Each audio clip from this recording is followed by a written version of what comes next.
Buenas noches y bienvenidos a la nave del misterio.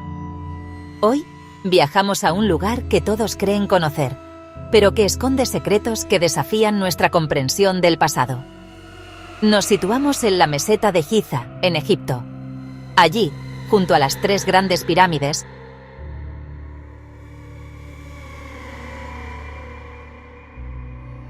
yace una figura colosal, un ser híbrido con cuerpo de león y rostro humano. Es la Gran Esfinge.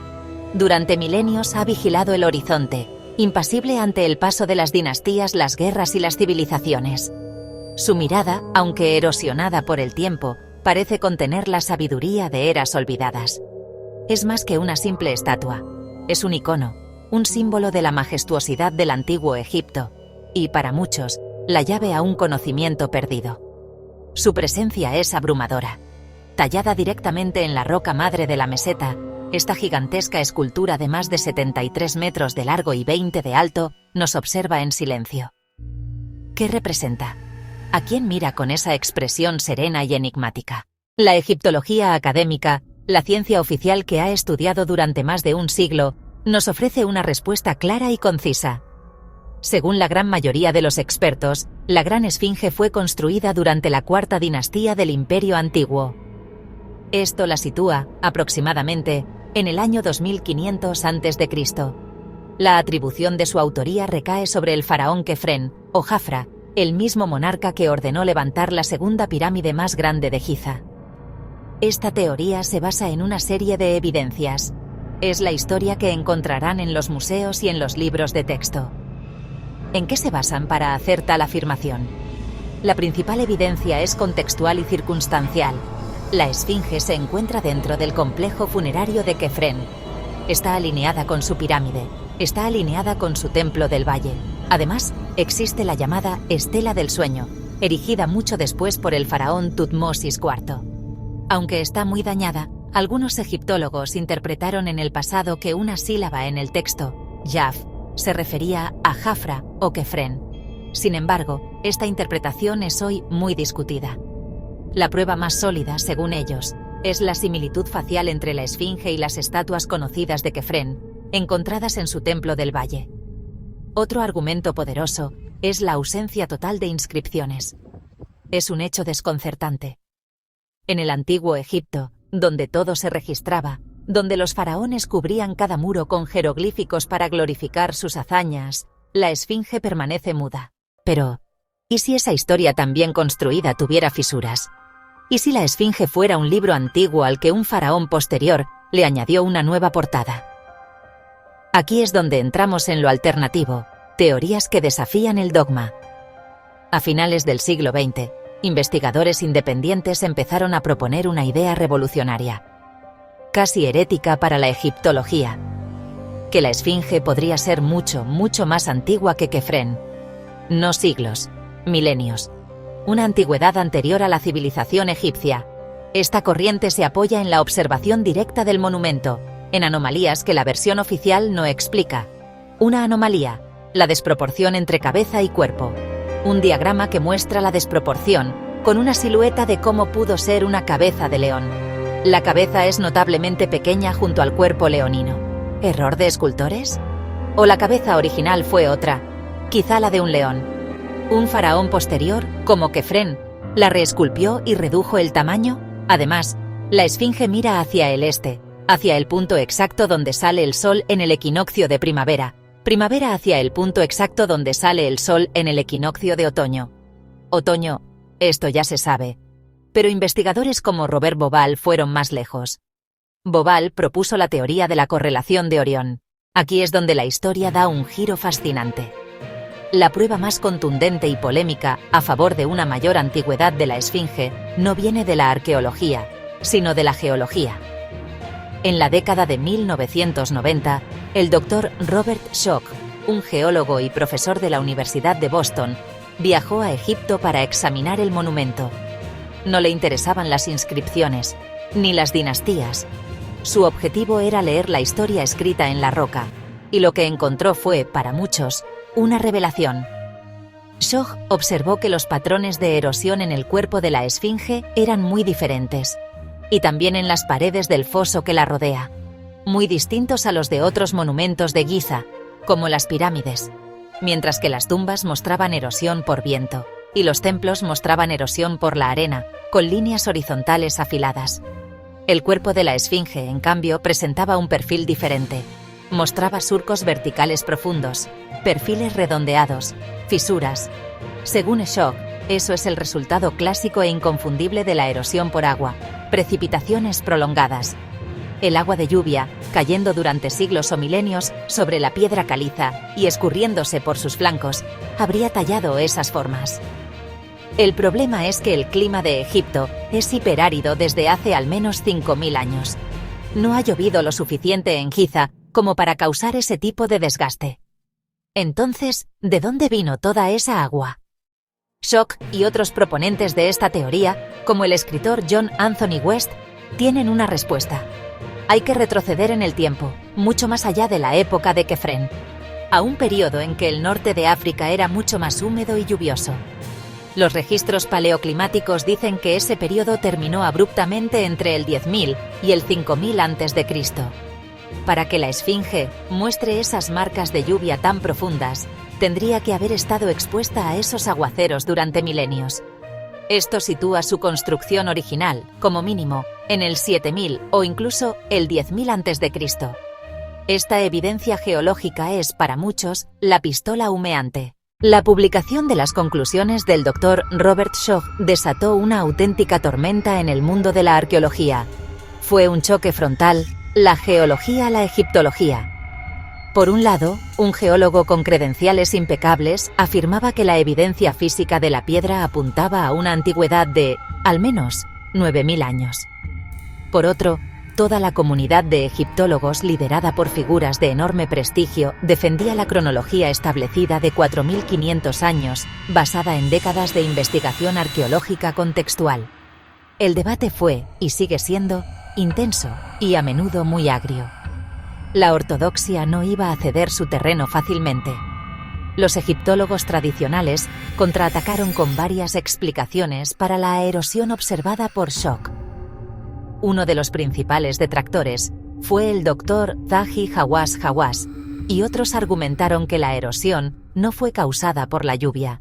Una de las hipótesis es la de la exfoliación humedad ascendente del subsuelo, la sal, ciclos de humedad y sequía. Afirman que la mala calidad de la piedra caliza de la esfinge la hace especialmente vulnerable a este tipo de desgaste. Otra explicación propuesta por los críticos es la del agua de la inundación anual del Nilo. Antes de la construcción de la presa de Asuán, el río Nilo se desbordaba cada año. Los patrones de erosión más severos se encuentran en las partes superiores del cuerpo. En este intenso debate, es crucial escuchar las voces de los expertos de ambos lados. No se trata de una simple discusión entre aficionados y profesionales, es un enfrentamiento entre científicos. Por un lado, tenemos a la figura del Dr. Mark Lehner, egiptólogo y director de AERA. Lehner ha dedicado su vida a cartografiar la meseta de Giza. Es un firme defensor de la autoría de Kefren y refuta la teoría de la lluvia con argumentos arqueológicos y geológicos. Lehner sostiene que la piedra caliza de la esfinge es de mala calidad y tiene capas de distinta dureza. Argumenta erosión diferencial. Las capas blandas se desgastan antes, erosión eólica, viento y arena, y otros procesos atmosféricos como el rocío. En el otro rincón intelectual están geólogos como Colin Reeder. Reeder, más cauto que Schoch, estudió la geología de Giza y concluyó que la esfinge podría ser anterior a Kefren. Reeder señala también el templo de la esfinge. El misterio de la esfinge no reside solo en su superficie erosionada, sino también en lo que podría ocultar en su interior y bajo sus patas. Durante décadas han circulado leyendas y rumores sobre cámaras secretas pasadizos y una supuesta sala de los registros que contendría el conocimiento de una civilización perdida, quizás la Atlántida. Estas ideas, popularizadas por místicos como Edgar Cayce en la primera mitad del siglo XX, han alimentado la imaginación de millones de personas. Cayce, en sus trances, profetizó que bajo la pata derecha de la esfinge se encontraría una cámara con los anales de la humanidad. ¿Es esto pura fantasía o hay algo de verdad en ello? Lo cierto es que la ciencia ha intentado responder a esta pregunta. En las últimas décadas se han llevado a cabo diversas prospecciones geofísicas utilizando tecnología como el georradar o la sismografía de refracción. Estos métodos permiten ver bajo la superficie sin necesidad de excavar, y los resultados han sido, cuanto menos, intrigantes. En 1996, un equipo liderado por el propio Dr. Schoch y John Anthony West realizó un estudio sísmico alrededor de la Esfinge. Detectaron varias anomalías bajo las patas y a los lados del monumento. Estas anomalías eran espacios vacíos o cavidades de forma rectangular y aparentemente artificial a una profundidad de entre 5 y 12 metros. Otro equipo de la Universidad de Waseda en Japón también realizó estudios en la década de 1980 y reportó haber encontrado cavidades. Incluso llegaron a perforar un pequeño agujero cerca de la cadera del monumento. Al final de este viaje, nos encontramos con más preguntas que respuestas. Y son preguntas profundas. Preguntas que nos obligan a mirar nuestro pasado con otros ojos. Si la Esfinge es tan antigua como la geología sugiere, ¿quién la construyó? ¿Qué civilización poseía la tecnología? ¿Qué civilización poseía la organización social? ¿Qué civilización poseía el conocimiento astronómico? Para concebir y ejecutar un proyecto de tal magnitud hace 12.000 años, en un tiempo que consideramos prehistórico. Estamos hablando de los supervivientes de una cultura global aniquilada por el cataclismo que puso fin a la edad de hielo, como sugiere Graham Hancock. ¿Y por qué construirían un león gigante mirando al este?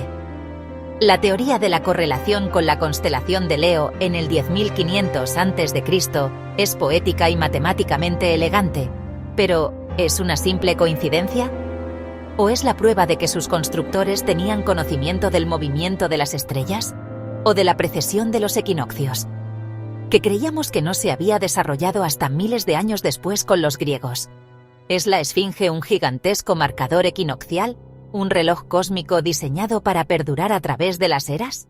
¿Y transmitir un mensaje a las civilizaciones futuras? Un mensaje que quizás solo ahora, con nuestra tecnología, empezamos a poder descifrar. ¿Qué hacemos con la contradicción entre la geología y la arqueología? ¿Debemos confiar en la historia escrita en la piedra? ¿O en la historia deducida de los artefactos y los contextos? ¿Es posible que ambas tengan parte de razón? Quizás una civilización desconocida esculpió el cuerpo del león en una época remota, y milenios después, el faraón Kefren encontró el monumento ya antiguo y erosionado, y decidió restaurarlo y tallar su propio rostro en la cabeza, apropiándose de su poder y su simbolismo. Esta teoría de la herencia podría reconciliar muchas de las evidencias contradictorias. Llegamos al final de nuestro programa, pero no al final del misterio. La Esfinge de Giza permanece allí, en el mismo lugar, con la misma mirada impasible, con la que ha contemplado el amanecer durante miles de años. Hoy, en pleno siglo XXI, con toda nuestra tecnología y nuestro conocimiento, la criatura de piedra sigue guardando celosamente su secreto fundamental, su edad. La batalla entre la cronología oficial de los 4.500 años y la revolucionaria hipótesis de los más de 9.000 años continúa sin un vencedor claro. Es una de las mayores controversias científicas de nuestro tiempo, un enigma que toca la fibra misma de quiénes somos y de dónde venimos. La Esfinge nos obliga a ser humildes. Nos recuerda que la historia no es un relato cerrado y definitivo, sino una construcción en constante revisión. Lo que hoy damos por sentado, mañana puede ser puesto en duda por un nuevo descubrimiento, por una nueva forma de mirar las viejas pruebas. La historia de la Esfinge es la historia de cómo la ciencia avanza, a menudo a través del conflicto y la resistencia al cambio. Quizás la verdad no se encuentre exclusivamente en la geología, quizás tampoco exclusivamente en la arqueología, sino en la síntesis de ambas, en un nuevo paradigma que aún no hemos sido capaces de formular. Quizás algún día se permita una excavación controlada que revele de una vez por todas qué hay en esas cavidades detectadas bajo sus patas. Quizás se desarrollen nuevas técnicas de datación que puedan aplicarse directamente a la roca tallada y zanjar el debate. O quizás la Esfinge prefiera mantener su silencio, dejando que cada generación proyecte sobre ella sus propios sueños, sus propios miedos y sus propios anhelos de conocimiento. La gran guardiana del desierto nos enseña que el pasado es un océano mucho más profundo y vasto de lo que imaginamos. El misterio, amigos, continúa. Buenas noches.